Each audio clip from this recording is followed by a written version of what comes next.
Blessings, everyone. This is Rasharn Medina with The Look Inside.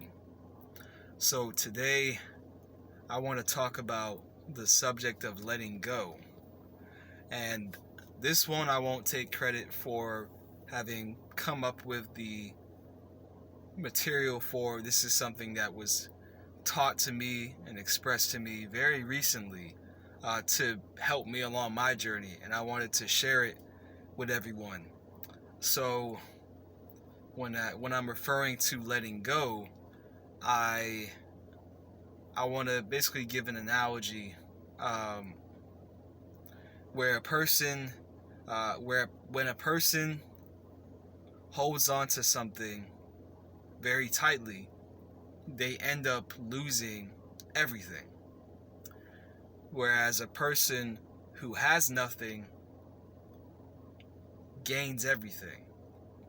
So this is something that was shared with me really recently, and it's kind of going with the concept of abundance, with cause and effect, with having faith in the universe or a higher power. But I just want to go in on this. It's a nuanced topic, because what I'm getting at here is when we hold on to things, we're actually preventing more positive things from coming along. And so with that being said, a lot of times we're doing it because we may be operating from a place of scarcity, and we may be trying to avoid either losing the positive thing we have or preventing a negative thing from coming into our lives. So we'll have like this rigid grip on whatever that thing is that we're holding on to. So, and when we do that, we're stunting our own growth. We are missing out on the present moment and what could come into our lives that could upgrade us, elevate us, evolve us, promote us to grow in a positive direction. So what I'm getting at is that I've definitely, I've had many times where I've held on to something and it came up in my body posture. It's the way I held my energy. I'll hold on to it, and I would literally lose that thing anyway, or something was get sabotaged, or basically I would, it would kind of just expire and wear out its welcome. When it's we can't trap anything. We can't cage things.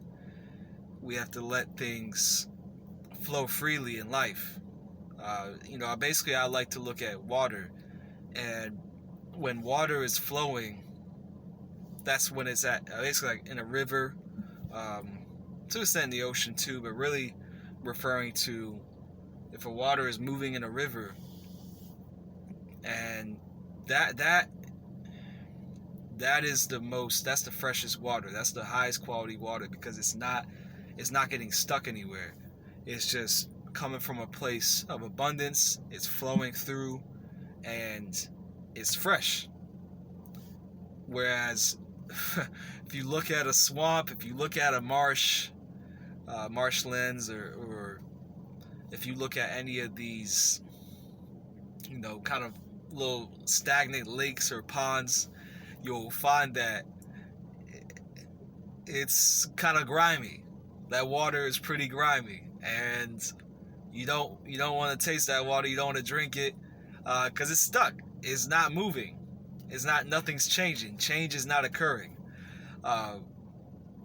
So whereas if we let the water flow, we don't hold on to it. We enjoy the water. We can scoop some out of the river, and we can enjoy that. Hopefully, but we can scoop that water out of that, and that's very fresh. It's flowing. Whereas if we went to a swamp, I'm not touching that. That water's been sitting there so long. It's been trapped in that area for so long that. It's got all sorts of stuff up in it now. It's whatever it used to look like, whatever the original condition of that water was. You know, it's definitely not like that anymore. And I basically attribute that the same way to when we hold on to something. So when we first get that thing, whether it's a relationship, whether it is friendship, whether it's a vehicle, a car, some type of material object, you know, whatever, anything tangible that we think that we can hold on to, you know, a situation like a job, you know, it's just different ways you can go about it. But basically, just whenever we quote get something, you know, it's amazing at first, and we're excited about it. You know, we have acquired something. It's bringing a benefit to our lives in the form that it came in. And a lot of times, again, we'll hold on to it, and we'll start adjusting how we operate in order to basically keep that thing.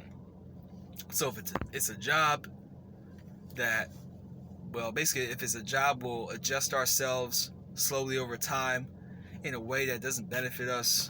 Maybe the policies at the job change over time, maybe the policies don't change, but we find that the way that the work environment's not healthy for us, and that we, after a certain period of time, is like, oh man, maybe I should get out of here.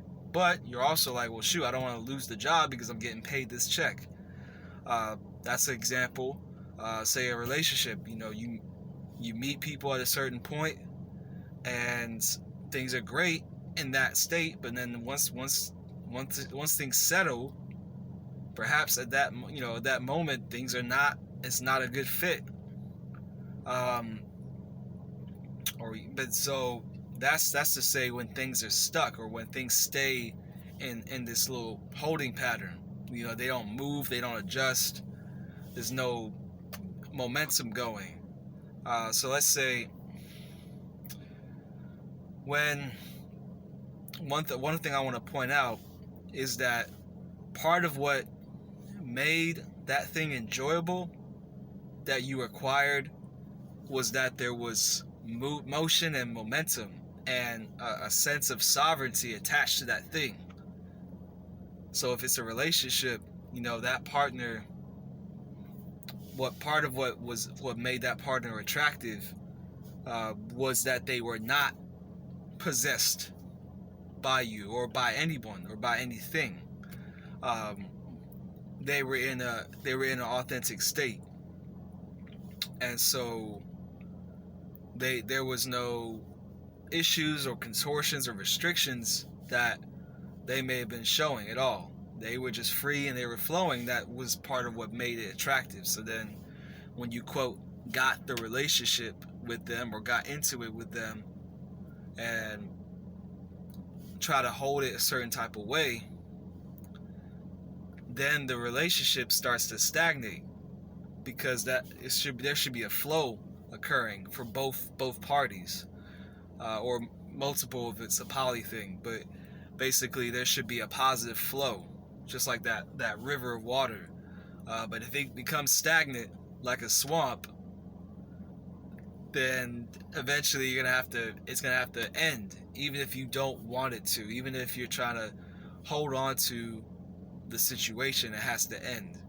If there's no forward momentum for everyone. So, but when you let go, the universe tends to replace it. So if you let it flow, there's always going to be more that comes. If it stops and it stays still, and there's nothing going, there's nothing coming, and there's nothing going, it gets stagnant. So and it deteriorates on top of that.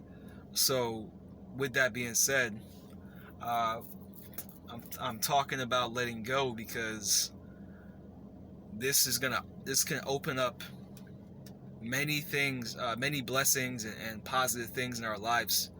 This can allow a lot of things to come in to our lives. This can allow us to bring a lot of positive things to other people and their lives.